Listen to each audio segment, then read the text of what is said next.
حكايتنا بتبدأ مع بيتر طبيب نفسي، وبنعرف إن هو ومراته بيمروا بظروف نفسية سيئة لأن بنتهم ماتت من فترة.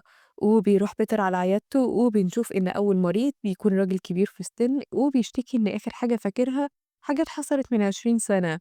فبيسألوا بيتر مين رئيس أمريكا دلوقتي، فبيرد الراجل ده إن رونالد ريجان وده تقريبا كان آخر واحد فاكره. وبنعرف إن الرئيس ده كان موجود من أكتر من 20 سنة. فبيفهم بيتر إن الراجل ده بيعاني من الزهايمر، وبيلاحظ بيتر إن المريض ده بيهز رجله طول ما هو قاعد. وبعدها بيروح بيتر لزميله دانكن وبيشكره لأن هو اللي بيبعت له الحالات دي. وبيغير دانكن الموضوع وبيسأل بيتر هي بنته ماتت ازاي. فبيحكي له بيتر إن في يوم كان هو ماشي مع بنته في الشارع، وكانت فرحانة جدًا لإن بيتر اشترى لها عجلة جديدة. لكن بيتر بيشوف حاجة في فاترينة محل وبيسرح فيها ومش بينتبه لبنته اللي بتكمل مشي لوحدها، وده في نفس الوقت اللي بتيجي فيه عربية بسرعة فبتخبط البنت وبتموت. وبيحاول دانكن إنه يعرف من بيتر هو شاف إيه خلاه يسرح لدرجة إنه ينسى بنته، لكن بيتر بيقول له إنه فاكر كل حاجة في اليوم ده كويس إلا النقطة دي. وبيرجع بيتر على عيادته وبتيجي تاني مريضة واللي كان اسمها إريكا، وبتكون مشكلتها إن بنتها مش بترد عليها وبتتعامل معاها إنها مش موجودة، لدرجة إنها أوقات كتير بتحس إنها شخص خفي بالنسبة لبنتها. وبعد ما بينتهي من جلسة إريكا بتوصل للحالة التالتة لكنها بتكون صامتة ومش بتتكلم. وبيحاول بيتر يسألها عن اسمها أو بتشتكي من إيه، لكنها مش بترد عليه وبتخرج من جيبها كارنيه المدرسة بتاعها. وبيعرف بيتر إن اسمها إليزابيث فالنتاين. وفجأة بتتهز العيادة جامد وبتخاف إليزابيث، فبيطمنها بيتر إن ده بسبب القطر اللي معدي. وبيعرفها إن محطة القطر قريبة جدا من عيادته، علشان كده كل القطر ما يعدي العيادة بتتهز جامد.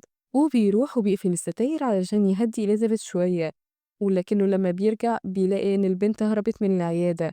فبيروح على البيت وبيدخل أوضة بنته وبيفضل يتفرج على لعبها. وبنعرف إن النهاردة الذكرى السنوية لوفاة بنته. وبيرجع بعدها بيتر على العيادة، وهو داخل العيادة بيلاقي العروسة اللي كانت مع إليزابيث واقعة على الأرض.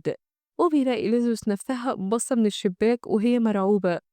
فبيقرب منها بيتر وبيحاول يعرف منها هي ازاي دخلت للعيادة وهو مش موجود، لكنها مش بترد عليه. وبيظهر على رقبتها آثار وكأن حد بيخنقها وبيغمى عليها فجأة. فبيشيلها بيتر وبيحطها على الكنبة بسرعة وبيبص من الشباك علشان يعرف هي كانت خايفة من ايه. ولما بيرجع يبص على إليزابيث بيلاقيها اختفت. فبيروح لدانكن وبيحكي له على اللي حصل معاه، لكن دانكن بيطمنه إن اللي بيحصل له ده أكيد تهيؤات بسبب موت بنته، وإن حتى العروسة اللي هو لقاها في العيادة دي أكيد كانت مع حالة تانية ونسيتها، وإن هو اللي بيتخيل إن إليزابيث موجودة، بدليل إن اسمها قريب جدا من اسم بنته وإنهم في نفس العمر تقريبا. فبيطمن بيتر شوية وبيرجع على عيادته، لكنه بيسمع صوت جاي من الريسبشن بره. ولما بيخرج يشوف مين بيلاقيها إليزابيث واللي بتتحول فجأة لصورة بنته، فبيجري عليها بيتر علشان يحضنها لكنها بتختفي فجأة. فبيحس بيتر إنه تعبان وبيقرر إنه يروح على البيت. وبيروح وبيركب القطر لكنه بتروح عليه نومة هناك.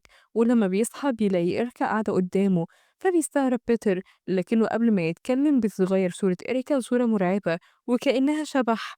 فبيتخض بيتر وبينزل من القطر بسرعة وبيرجع على العيادة. وبيدور على النت عن إليزابيث وبيكتشف إنها أصلا ميتة. فبيقرر إنه يدور على باقي المرضى بتوعه، وبتكون النتيجة زي ما توقع كلهم ميتين. وبيشوفهم كلهم من الشباك وهم راكبين القطر قدامه. فبيترعب بيتر وبيروح بسرعة لدانكن واللي بيضحك على كلام بيتر وبيقوله إنه أكيد بيتهيأ له. فبيتعصب بيتر وبيقوله لأ، أنا متأكد إن كل المرضى اللي أنت بتبعتهم لي ميتين. فبيقول له دانكن إن طالما أنت متأكد أوي كده فده ملهوش إلا معنى واحد. وفجأة بيختفي دانكن هو كمان، وهو بيترعب بيتر وبيتأكد من اللي كان شاكك فيه. وبيرجع لعيادته ولما بيدور تاني على أي معلومات عن المرضى بيكتشف إن كلهم ماتوا في نفس اليوم وفي نفس المكان. وبنعرف إنهم ماتوا في نفس المدينة اللي بيتر كان عايش فيها وهو صغير. فبيسافر بيتر على طول على هناك وبيروح للبيت اللي عايش فيه أبوه. وبيكون واضح إن العلاقة بينهم متوترة. وبيطلع بيتر لأوضته وبيخرج صندوق قديم وبيطلع منه ورقة جورنال تاريخها أكتر من 20 سنة مكتوب فيها خبر عن حادثة قطر. وبيروح بعدها البار وبيقابل واحد صاحبه اسمه باري. وبنعرف إنهم كانوا أصحاب من وهم صغيرين وما شافوش بعض بقالهم سنين. فبيقعدوا يتكلموا سوا وبيقول له بيتر إنه تعبان وإن اللي حصل زمان وهو بيدفع تمنه دلوقتي، فبيسأله باري يعني إيه؟ فبيقول له بيتر إن الأشباح بدأت إنها تظهر له وإنهم لازم يروحوا للشرطة ويبلغوهم باللي حصل زمان، لكن باري بيقول له إنه مجنون وإنه مستحيل يعمل الهبل ده وبيسيبه وبيمشي. وبيروح بعدها بيتر لمحطة القطر وبيرجع فلاش باك لسنين كتير، أيام ما كان بيتر وباري لسه أطفال، وبنشوفهم هما بيركنوا العجل بتاعهم على قضيب القطر وبيروحوا يراقبوا عربية خارج منها صوت صريخ، وفي الأثناء دي بيسمعوا صوت القطر بيقرب فبيفتكروا العجل بتاعهم وبيرجعوا بسرعة علشان يلحقوه، لكن الوقت بيكون فات وبيتقلب القطر بسبب العجل بتاعهم وبيموت أغلب الركاب. وبيقرب بيتر من القطر وبيشوف فعلا إن كل المرضى بتوعه موجودين هناك، حتى الراجل اللي كان فاقد الذاكرة كانت رجله بتتحرك جامد وهو بيموت، وبنفهم وقتها هو ليه رجله كانت بتتهز جامد لما كان قاعد مع بيتر في الجلسة.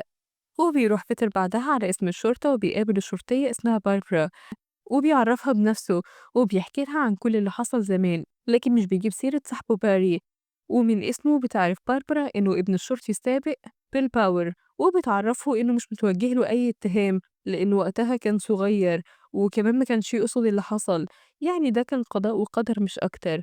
وبيلاقي بيتر صورة لباربرا مع مامتها، وبنكتشف إن إيريكا تبقى والدة باربرا، فبيعتذر لها بيتر لإنه كان السبب في موت مامتها.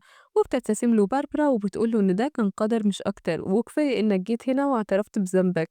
ولما بيرجع بيتر على البيت بيسمع صوت خارج من أوضة معينة، ولما بيروح يشوف إيه اللي بيحصل مش بيلاقي حاجة، وفجأة بيتقفل عليه باب الأوضة وبتهجم عليه إليزابيث وبتخنقه وبيبقى شكلها مرعب وبتختفي فجأة. وبيظهر له دانكن وبيقول له بيتر انتوا عايزين مني ايه، ما انا رحت واعترفت بذنبي للشرطة. لكن دانكن بيقول له ان الشرطة مش كل حاجة، وبيسأل دانكن بيتر لتاني مرة هو كان سرحان في إيه وقت ما بنته ما ماتت. وبنرجع فلاش باك وبنعرف إن بيتر شاف في فاترينة محل قطر لعبة وفضل وقتها يبص على أوضة التحويلات وعلى القطر وهو بيفتكر الحادثة، فبيروح بيتر على مكان الحادثة وبيطلع لأوضة التحويلات وبيتصدم لما بيلاقي صاحبه باري شارك نفسه هناك، وبيتصل بالشرطة وبتوصل باربرا ومعاها باقي أفراد الشرطة، وبيعرفها بيتر إن فاري صاحبه كان شريكه في اللي حصل زمان ومستحملش تأنيب الضمير وانتحر. وأثناء ما الشرطة بتفتش أوضة التحويلات بيلاقوا شارة خاصة بطلاب من المدارس الثانوية موجودة على الأرض. ولما بيرجع بيتر على البيت بيخرج ورقة الجورنال اللي معاه وبيلاقي مكتوب فيها خبر عن اختفاء إليزابيث وإن الاختفاء تم قبل حادثة القطر، وده معناه إنها ما ماتتش على القطر، فإزاي جثتها كانت هناك. وبيرجع بيتر بذاكرته فلاش باك وبيفتكر إن يوم الحادثة لما كان بيجري علشان يلحق العجل شاف إليزابيث وكانت بتجري هي كمان وكأنها كانت بتهرب من حد، فبيروح بيتر على المكان اللي حصلت فيه الحادثة وفجأة بيلاقي إن في إيد اتطبعت على الإزاز وبتظهر قدامه شبح إليزابيث وبتشاورله علشان يروح وراها، وفعلا بتاخده إليزابيث لغاية ما بتوصله لغرفة التحويلات وبتشاورله عليها علشان يشوف بيتر كل اللي حصل يومها. وبنرجع لباربرا واللي بتكتشف إن الشارة اللي لقوها في غرفة التحويلات خاصة بالمدرسة اللي كانت فيها إليزابيث، وإن بيل باور كان شرطي وقتها وأيد القضية ضد مجهول. فبتروح باربرا لبيل باور وبتعرفه إنها عارفة بكل اللي حصل اليوم ده. وبنرجع 20 سنة لورا وبنعرف إن بيل باور اعتدى على إليزابيث يوم الحادثة، ولإنها كانت فاقدة القدرة على النطق ما قدرتش إنها تستنجد بأي حد، وعلشان يخلص منها خنقها. وأثناء ما كانت إليزابيث بتقاومه شدت دراع التحويلات وده تسبب إن القطر خرج عن مساره واتقلب، يعني مش بيتر اللي تسبب في حادثة القطر زي ما كان فاكر. وبسرعة بيضرب أبو بيتر باربرا بآلة حادة على راسها وبيغمى عليها وبياخدها وبيحطها في شنطة عربيتها وبيخبيها في الجراج، وده في نفس الوقت اللي بيوصل فيه بيتر على البيت وبيبدأ إنه يلوم والده على اللي عمله وإنه سابه طول السنين دي يلوم نفسه على جريمة هو ما كانش له ذنب فيها. وبيهجم بيتر على والده علشان ياخده ويسلمه بنفسه للشرطة، لكن أبوه بيقدر إنه ياخد آلة حادة وبيضرب بيها بيتر على راسه وبيحطه في عربية باربرا وبياخدهم هما الاتنين وبيروح بيهم علشان يتخلص منهم، لكن بيظهر شبح إليزابيث فجأة وبيتخض بالباور وبيفقد السيطرة على العربية وبيعمل حادثة وبتقف العربية على شريط القطر، ووقتها بيتفتح باب العربية وبيقع بيتر منها وبتقع كمان باربرا من شنطة العربية. أما بالباور فبتتقفل عليه كل الأبواب العربية ومش بيقدر إنه يفتحها، وبيحاول إنه يهرب من العربية لكن بيمنعه شبح إليزابيث، وبييجي قطر بسرعة وبيخبط العربية وبيدمرها، وبيظهر شبح إليزابيث لبيتر لآخر مرة وكأنها بتشكره وبتمشي وبتختفي بعدها. وبنشوف في آخر الفيلم شبح بنت بيتر وهي بتقرب من باباها وبتودعه، وبيكمل بيتر بعدها حياته من تاني وبيتفق مع مراته إنهم يخلفوا بنت تانية علشان تعوضهم عن بنتهم، وبينتهي الفيلم.